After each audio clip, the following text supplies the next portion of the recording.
तो आज हम बात कर रहे हैं कक्षा 10वीं सामाजिक विज्ञान में आर्थिक विकास की समझ में अध्याय 1 विकास की, जो कि परीक्षा में, बोर्ड परीक्षा में 2 अंक के वस्तुनिष्ठ प्रश्न हो सकते हैं या 2 अंक का एक प्रश्न हो सकता है।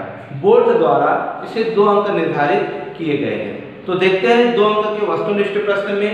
सबसे पहले हम बात करते हैं कि विश्व बैंक की स्थापना कब हुई थी। विश्व बैंक की स्थापना कब हुई थी? आपको याद होगा कब हुई थी? 1944 को हुई थी। याद हो गया?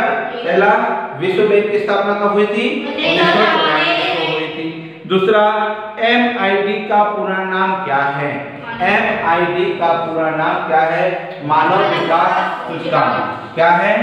मानव विकास सूचकांक।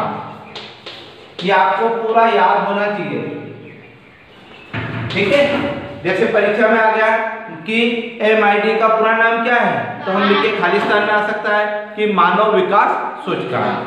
तीसरा प्रश्न है कि भारत से अच्छी स्थिति में हमारा पड़ोसी देश कौन सा है? ठीक है, भारत से बेहतर स्थिति में पड़ोसी देश कौन सा है? तो कौन सा होगा? तीसरा श्रीलंका। कौन सा है? श्रीलंका। भारत की स्थिति में सबसे अच्छा पड़ोसी देश हमारा कौन सा है? श्रीलंका। चौथा, मानव विकास सूचकांक के सूचक है। मानव, भाई परीक्षा में आ सकता है कि मानव विकास सूचकांक के खाली स्थान सूचक है, तो क्या है? शिक्षा और स्वास्थ्य है। क्या है? शिक्षा और स्वास्थ्य। क्लियर? उसके बाद हम बात करते हैं प्रति व्यक्ति आय। 2011 की जनगणना के अनुसार मानव की संभावित आयु कितनी बताई गई है? 2011 की जनगणना के अनुसार मानव की संभावित आयु कितनी है? तो 65.4 वर्ष है। कितनी है? 65.4 वर्ष संभावित आयु 2011 की जनगणना के अनुसार। क्लियर है? उसके बाद हम बात करते हैं मानव विकास सूचकांक रिपोर्ट कौन देता है? मानव विकास सूचकांक रिपोर्ट कौन देता है? कौन देता है? UNDP। कौन देता है? UNDP। ऐसा भी लिख सकते हैं, UNDP। ठीक है, मानव विकास सूचकांक की रिपोर्ट कौन देता है? UNDP। उसके बाद HDI का पूरा नाम क्या है? Human development index. क्या है?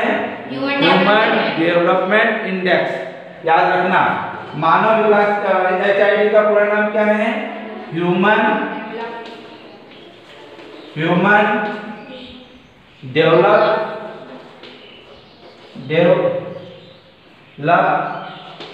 ठीक है, डेवलपमेंट क्या है? इंडेक्स।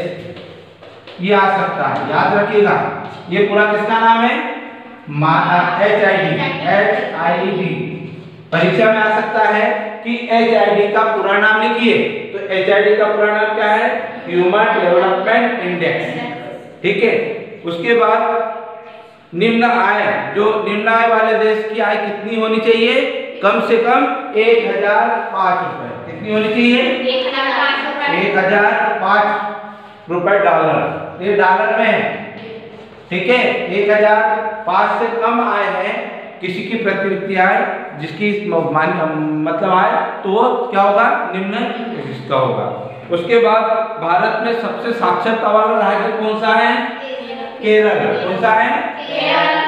सबसे ज्यादा साक्षरता वाला राज्य कौन सा है? केरल। ठीक है।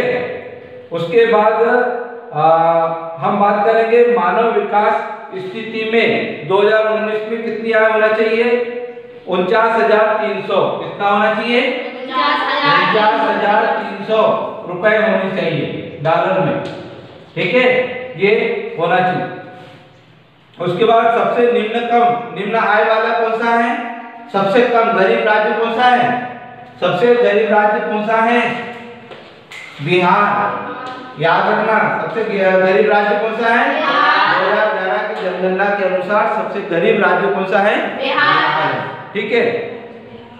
उसके बाद 1000 पुरुषों पर जन्मे लोगों की संख्या क्या कहते हैं? जन्म दर। क्या कहते हैं? दर कहते हैं। और 1000 पुरुषों पर मरने वाले की संख्या क्या कहते हैं? मृत्यु दर। ठीक है। और 1000 पुरुषों पर महिलाओं की संख्या को क्या कहते हैं? लिंगानुपात। क्या कहते हैं? लिंगानुपात। ठीक है। तो ये प्रश्न 2 अंक में भी आ सकता है कि जन्म दर किसे कहते हैं, मृत्यु दर किसे कहते हैं, लिंगानुपात किसे कहते हैं। ठीक है। तो ये 2 अंक वाले में भी प्रश्न आ सकते हैं। तो आज हमने इस अध्याय से 2 अंक के चाहे वस्तुनिष्ठ प्रश्न हो चाहे प्रश्न पूछे जा सकते हैं, इसका हमने अध्ययन किया। ठीक है।